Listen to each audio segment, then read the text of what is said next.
Hi, this is Anthony. I'm a web designer and developer, and about a year and a half ago, I decided to learn Unreal Engine and Blender to create my very first video game. When I started, I only had some experience in 3D modeling, but that's about it, so I really started as a total beginner.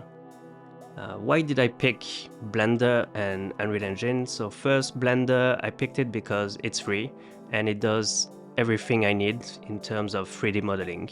For Unreal Engine, I picked this one up because it gives you many tools, so you do not really need to use several softwares to create your game, but also it has this blueprint system, which basically allows you to code without having to write any code. And that's very interesting, especially when you make changes to your codes and want to test the result right away. You can do that, no problem. And of course, if you need to, you can jump into the C++, which looks pretty doable. But up until now, I didn't have to do that at all. But I will likely do so when I need to work on some optimization, but we'll see how it goes. The second reason I picked Unreal Engine is because it's really good for real-time graphics in general, but you can also create pre-rendered videos, and it's used in many industries. So for example, architecture, visualization, or VR experiences potentially could be used in e-commerce. So because of that, I thought it might be a very useful skill to have in the future. All right, let's talk about the game. So first, where does the inspiration come from? So the game was inspired by Gravity Force. It's a very old Amiga game. The whole idea around this type of game is to master the control of your ship, which is done using very basic inputs.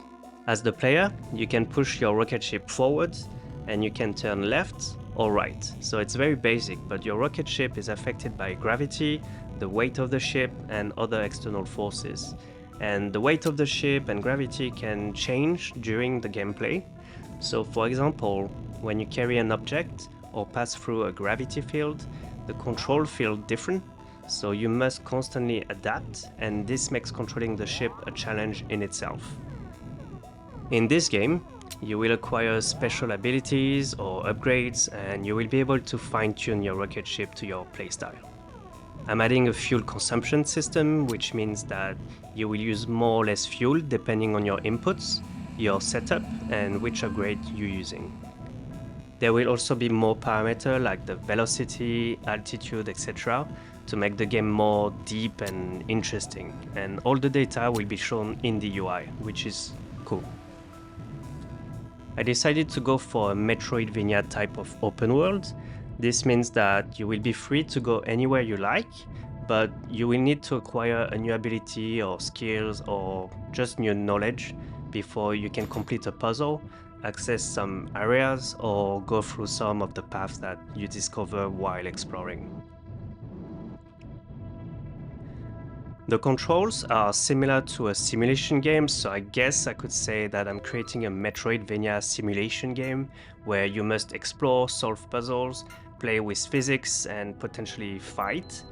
All of this while keeping control of your ship.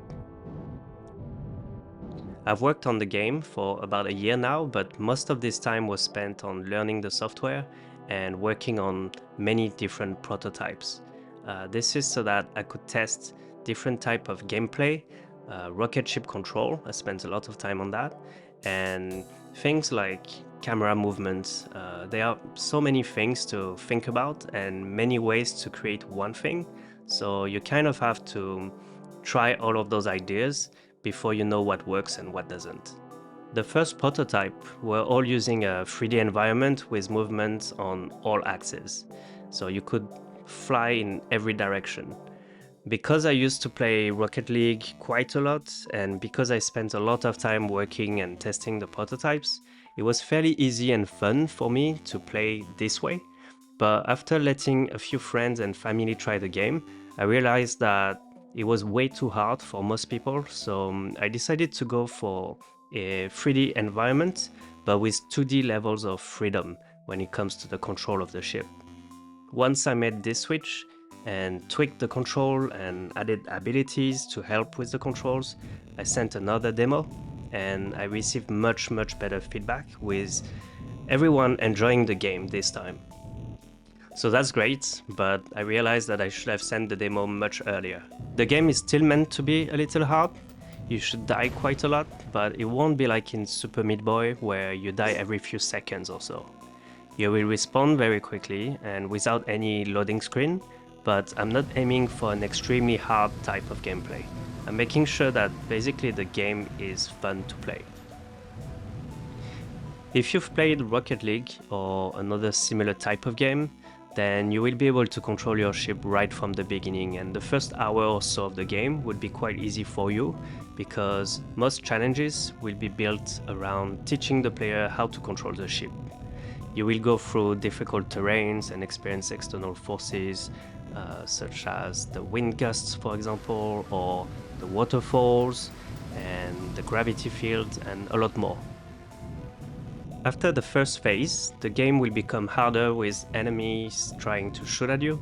The environment will become more hostile, so your ship could be pushed around, be attracted or repulsed, and your control could even be changed. For example, an enemy or something in the environment could switch your left and right controls. You will need to rely mostly on your skills, but your choice of upgrades will also help, and that will allow for multiple ways to handle challenges depending on your playstyle.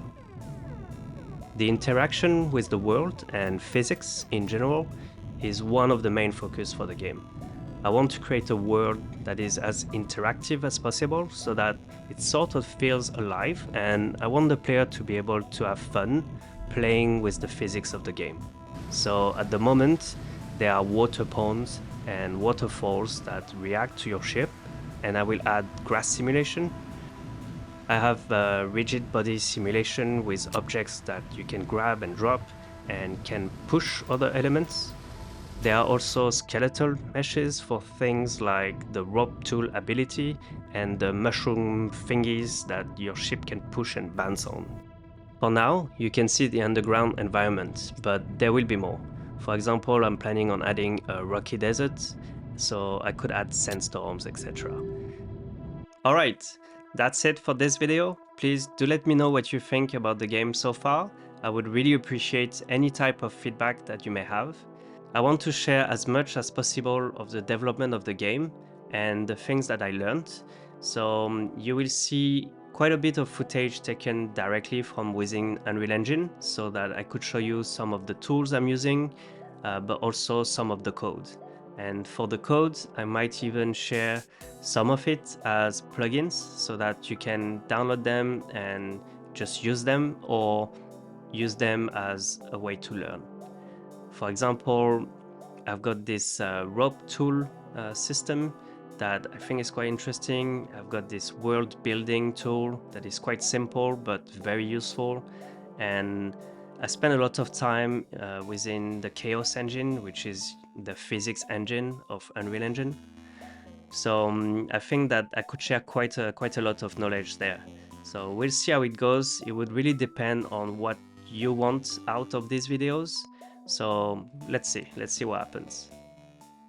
I will share demos of the game so that you could try it and see how it feels, because it's very different to watch gameplay videos and play the game yourself. So that might provide me with more interesting feedback, so I think it would be quite important. So please do subscribe if you want to see more. Thank you so much for watching, and I hope to see you again very soon. Bye!